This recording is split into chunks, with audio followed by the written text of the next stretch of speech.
ভূতের রাজা দিল বর ১ ২ ৩ এই বলে সামনের দিকে এগিয়ে গিয়ে কিছুই পেলেন না।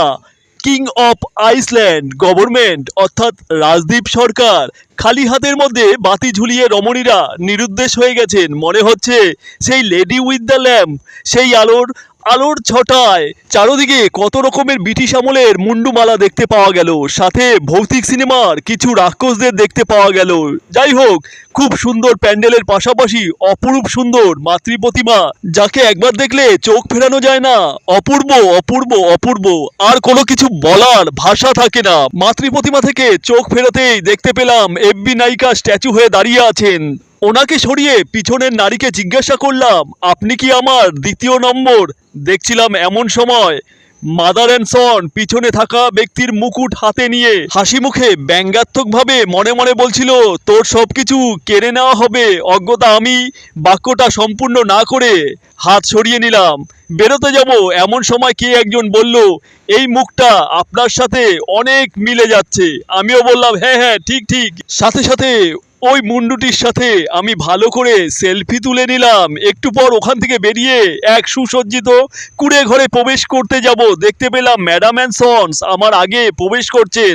আমিও পিছন পিছন প্রবেশ করতে লাগলাম, আর তার সাথে সাথে সুন্দরভাবে ভিডিও করতে লাগলাম। দেওয়ালের মধ্যে কত রকম সুন্দর সুন্দর লেখা দেখতে পেলাম, খুব ভালো লাগলো লেখাগুলো। আর মনে মনে ভাবতে লাগলাম, যদি সত্যি সত্যি নারীরা এই লেখাগুলোর মতোই নিজেকে তৈরি করতে পারত, তাহলেই আমাদের পুরুষতান্ত্রিক সমাজে তাদের স্থান সব থেকে উঁচুতে উঠে যাবে। এই সমাজে নারীরাই নারীদের সব থেকে বড় শত্রু, কেউ কাউকে উপরে উঠতে দেয় না। সর্বশক্তিমান অসুর নাশিনী মা দুর্গার পুজো করেও এক নারী বিচার পায় না। যাই হোক, মা দুর্গার কাছে প্রার্থনা করি যাতে মায়ের কৃপায় নারীরা হয়ে উঠুক, সর্বশক্তিমান হয়ে উঠুক, আত্মনির্ভরশীল তৈরি করে নিক নিজের জন্য একটা ছাদ, যাতে কেউ কথায় কথায় অপমান করতে পারবে না তাদের। যাই হোক, সুসজ্জিত শিল্পকলা আর শিল্পীদের নিপুণ দক্ষতায় ফুটে উঠেছে এই মণ্ডপের চারিধার। এই অপরূপ মণ্ডপের সৌন্দর্য পাহারা দিতে বসে পড়েছিলেন মাদার অ্যান্ড সন। তাদের দিক থেকে ক্যামেরা ঘুরিয়ে অপরূপ মাতৃ প্রতিমা দর্শন করতে লাগলাম। মায়ের রূপের আলোতে আলোকিত হয়ে উঠেছিল চারিধার। সেখান থেকে বেরিয়ে দেখতে পেলাম ছোট হাতির সাথে নানা ধরনের কথা বলে চলেছে আমার বাপের নাতি। হাতি কামড়ে দেবার ভয় দেখিয়ে ওর মা ওকে ভিতরে জোর করে নিয়ে গেল।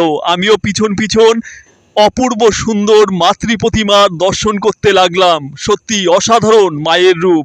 যাই হোক, সকলকে ধন্যবাদ আমার ফালতু বকবাস শোনার জন্য। ভিডিওটি ভালো লাগলে সাবস্ক্রাইব, ফলো, রিয়াক্ট আর সুন্দর